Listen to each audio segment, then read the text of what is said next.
Hey there, and welcome to episode 3 of Flintlock Friday, a show dedicated to you, the viewer, to help you identify these historic rifles and muskets of the Flintlock era, as well as provide you a concise yet informative overview of the rich history within these firearms. I'm your host, Revero311, and let's get started.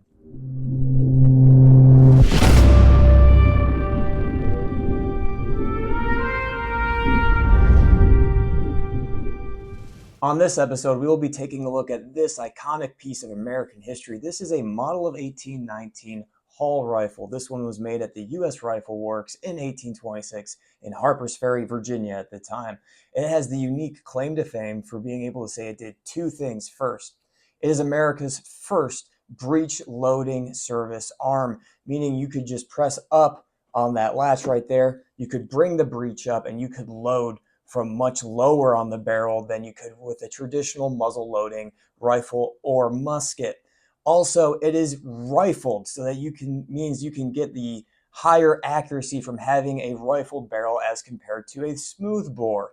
Before this, there was a give and a take. The smooth bore muskets at the time were much more rapid firing than the rifles, but they were less accurate than the rifles. This accomplishes the task of being faster than a musket, as accurate as a rifle at the time, and it's also a very handy lightweight.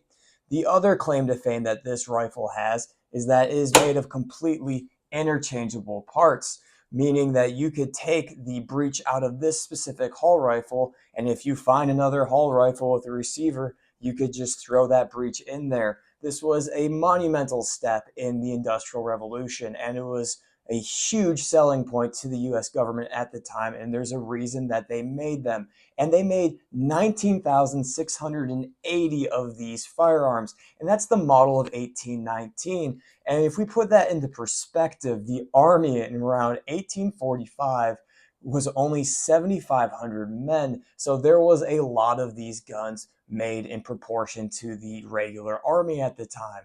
But enough of that. We will be getting into the history and all those awesome details soon. Let's first go over the dimensions and the specifications of this authentic model of 1819 Hall rifle. Weighing in at 9 pounds and stocked in that classical yet beautiful American black walnut, let's go over this entire firearm from muzzle to butt plate. So we have an iron butt plate back here held in by two screws. One screw is set vertically, one screw is set horizontally. As we move forward towards the muzzle, you're going to see that we do not have that very aggressive comb, but is actually quite consistent as it comes to a very tapered edge. On the flip side of that stock, you're going to have our first markings. That was going to be our day. And Peter A. Schmidt's Hall's Military Breech-Loader is a great book, but I'll get to that in a second. He has yet to figure out if that our day belongs to an inspector at Harpers Ferry Arsenal or if it belongs to a state inspector. If somebody knows, please let me know, because I know that book came out in 1996. As we move forward to the trigger guard, you have that built-in supporting rest that you see on those classic American long rifles. We have our trigger guard, and then we have our rear sling swivel that is built into the trigger guard. Moving forward, you have the latch for the breech. Like we have shown earlier, you press that up and that will bring the breech out of battery so you can go through your cycle of operations. As we move to on top of the gun, you have our receiver and our breech. The receiver is what the breech sits inside of. You can see how the receiver is built out around the breech as this sort of support. And then on the breech itself, we're going to find our markings. Unlike the lock plates of the rifles and muskets of the era, this breech is actually kind of void of the markings.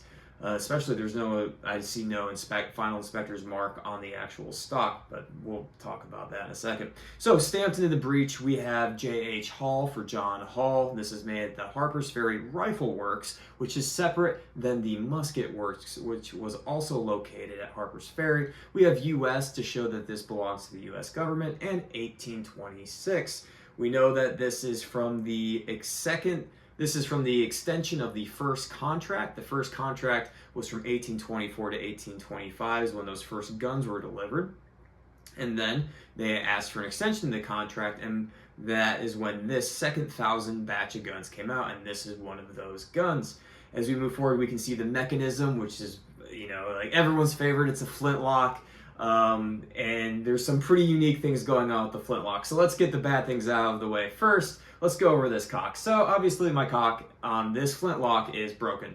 It is missing the top jaw and the cock screw that would hold that jaw in place. You would actually have the flint there. And I've actually seen on Antiques Roadshow, they had a Hall rifle that was missing the top jaw and the screw.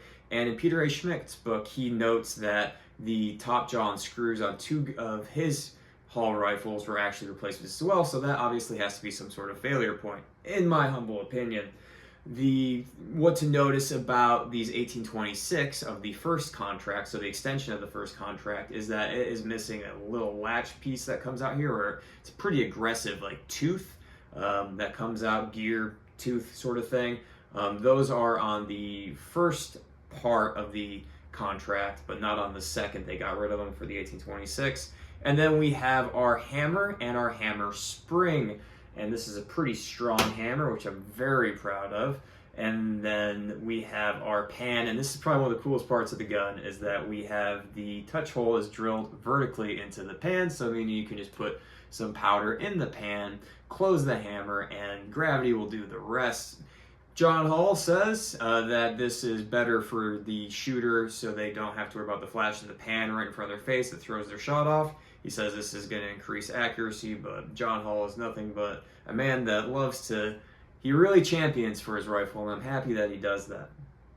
Moving forward, we have our rear sight aperture, simple, non-adjustable, just classic V, and then we'll move on to the barrel bands and the barrel. So the barrel is held in by these 3 barrel bands, as well as the receiver, which is held in by screws.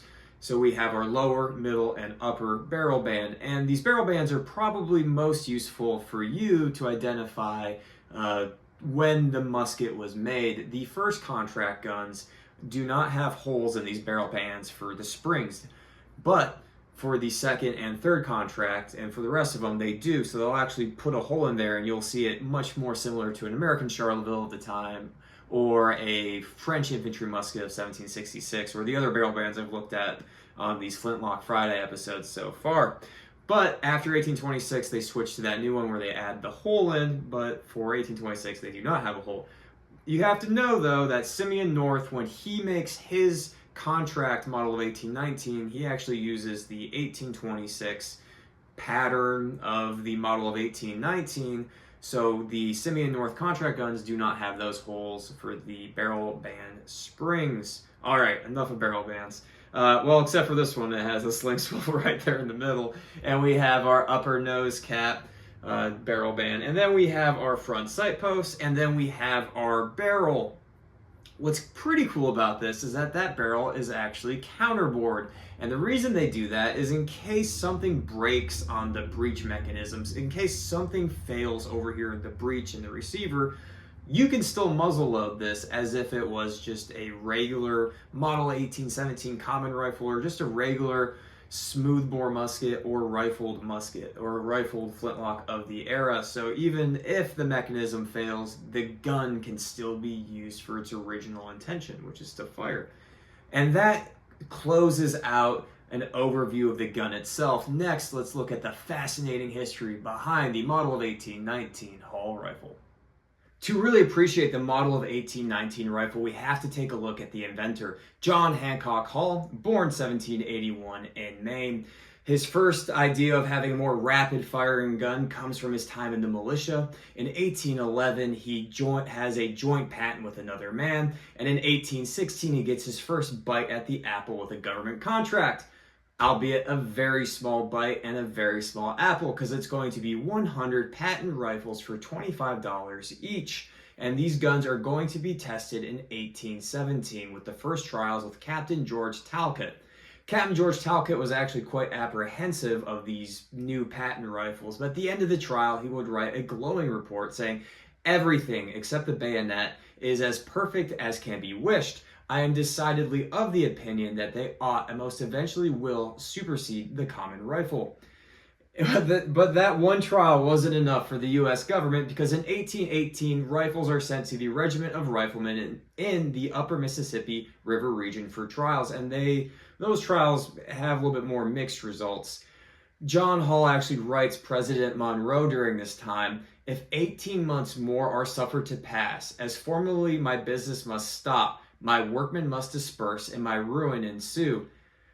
1818 is the make or break year for John Hall. He owes his creditors money, his patent is running out, he has put his own house up as collateral, he's even laid off some of his own workmen. But in 1818, there's going to be a 3-month trials that are going to make or break his attempt to get his rifle to the government. And these trials are going to be the Towson trials, and they're going to last for 3 months in 1818. And during this time, they're going to put these rifles and the patent muskets through a very important stress test. They're going to fire the patent rifle 7,186 times, and they're going to fire the musket 7,061 times. That's as if they put these guns through 14 to 15 campaigns, which is a lot of stress on these frames. But they end the results with glowing reviews saying that the rifles are easily loaded, they're very accurate with less recoil and less weight. They say they still have the projection power of the other rifles, and they find that the patent musket is 3 to 2 times better than the common musket, and the patent rifle is 2 to 1 times better than the common rifle. John Hall then gets his contract in 1819, 8 years after he has come up with his joint patent, 8 years of struggle. So much money is invested. In 1819, he gets his contract and he wants 10,000 rifles, and the government says 1,000. So John Hall accepts this much lower production number than he wants. And the government's going to kind of sweeten the deal a little bit. They'll say, hey, you can stay where you're at, or we can help subsidize a factory of yours at the Harpers Ferry Arsenal.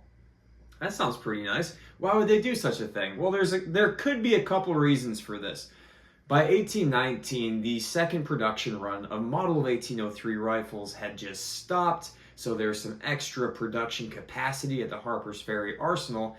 And Harpers Ferry is also very close to Washington, D.C., so the government can have a watchful eye over their industrious inventor. So in 1819, John Hall says, okay, I'll go make those 1,000 rifles for you. He picks up and starts to move his whole family over to Harper's Ferry.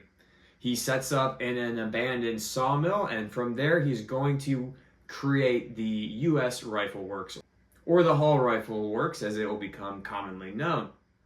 With John Hall and Harper's Ferry, he has the rifle factory up, but it doesn't get up and running quickly. It takes him 4 years to deliver his first 1,000 guns of that contract, and that's due to a few reasons.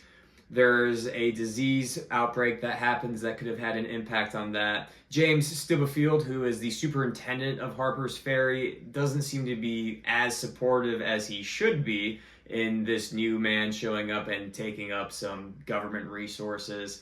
And he's just not properly sourced. And then he's also building the machinery to create that interchangeability of parts.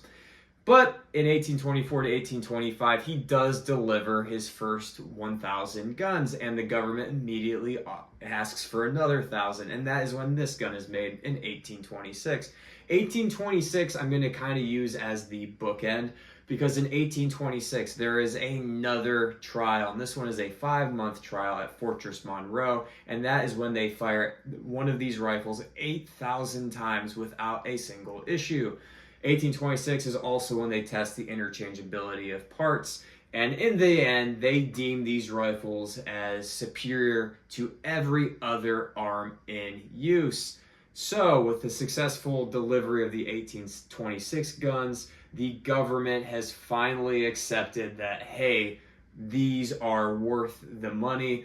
These are actually 2 to 1 times better than our common rifle, and the government is going to put in for a second and a third contract. They are going to make the model of 1819, specifically the Flintlocks, until 1840, with deliveries going into 1841.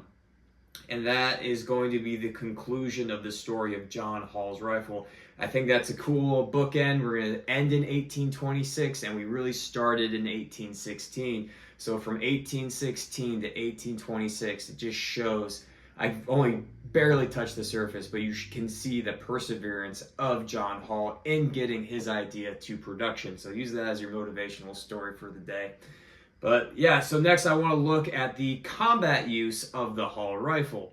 So the first documented use of U.S. forces having these rifles comes during the Black Hawk War of 1832, when the 6th U.S. Infantry, less the Light Infantry Company, was issued these rifles at Rock Island in what would be today Illinois. The 6th U.S. Infantry would go on to participate in what would become known as the massacre at the Bad Axe during the Black Hawk War, and they would engage with the natives for a 2 to 3 hour long firefight. I'm trying to hunt down primary sources about the Hall rifles. If you guys know any of them, please post them in the link below. The 6th U.S. Infantry would then be stationed in Florida for the Second Seminole War, and they could have retained their Hall rifles then. I've read accounts, well, this is from the Mueller book. They say that some of the 100 patent rifles that were in Missouri could have actually went down to Florida with Missouri militiamen during one of the Seminole Wars, and they found that the rifles didn't perform that well down there.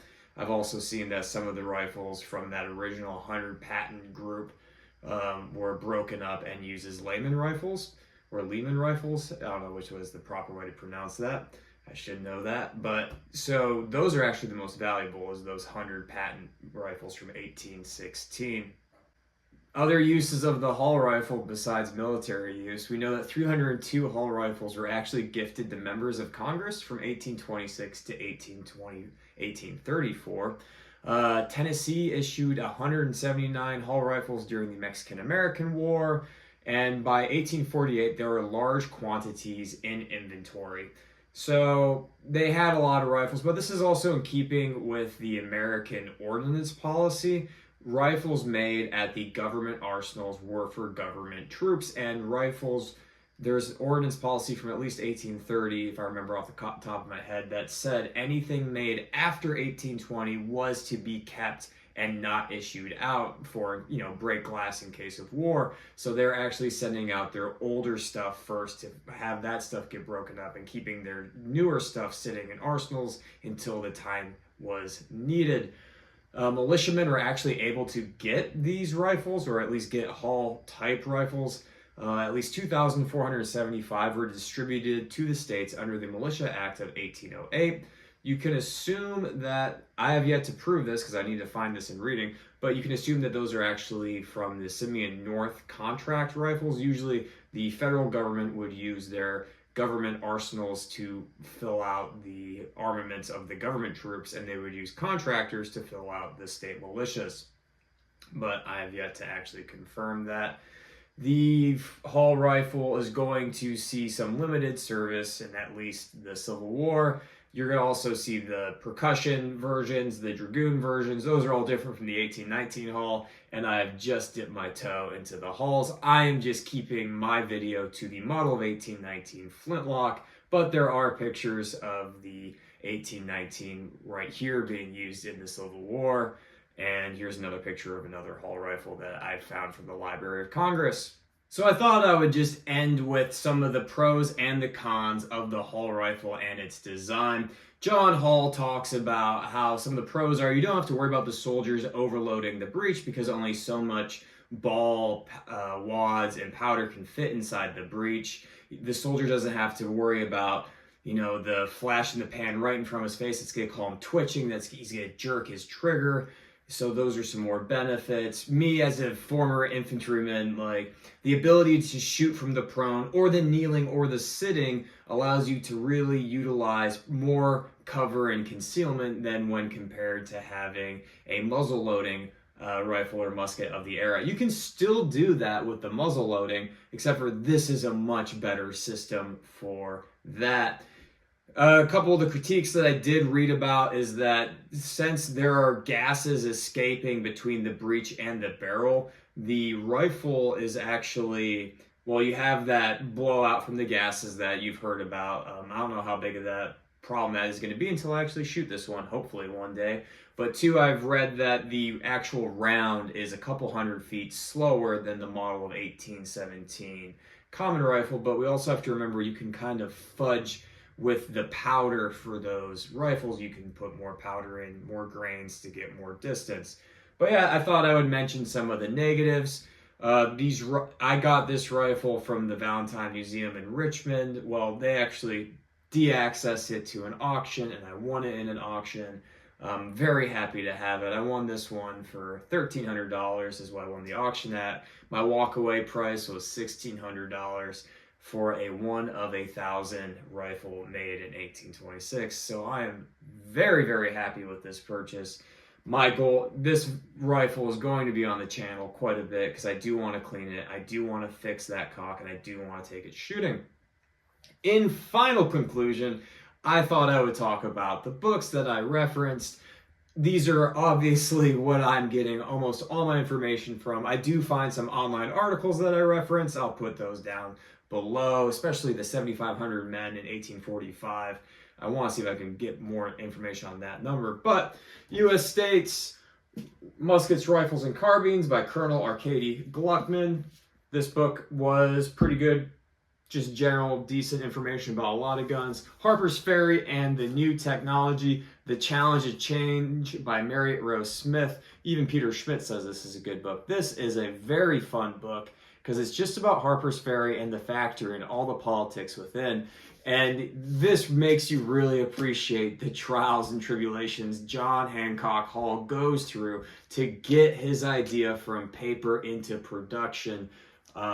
This is a great book so far, and I'm really enjoying it. James Stubefield is like the bad guy in this book, but he might have been the bad guy in real life. American Military Shoulder Arms by George D. Muller. It should be volume 2, not volume 1, but just know I looked at volume 2. And then final, I did say in my unboxing video that I would review Hall's Military Breech-Loaders by Peter A. Schmidt. And this cost me about $260 on Amazon. And I see why this was worth every penny. This book is a great resource to have if you have a Hall or are interested in a Hall. I've actually seen this go on auctions for much less. So go on auctions and see if you can find collector's books. Sometimes I see this book with like 15 other books and for like $200. So if you can get this at a price that you find acceptable, do it. For me, I found it was worth $260 because I have the Hall and it answered a lot of questions. And I barely just dipped into the model of 1819s. There's so much more to learn about. But yeah, Hall Military Rifle Breech-Loaders by Peter A. Schmidt. Peter A. Schmidt continues to be a great resource for me as a collector. And with that, I will close out episode 3 of Flintlock Friday. If you have any questions about the Hall, please leave it below. If there's anything that I missed, please leave it down below. Yeah, and until next time, have a great one. Like, comment, subscribe. You know what to do. Take care.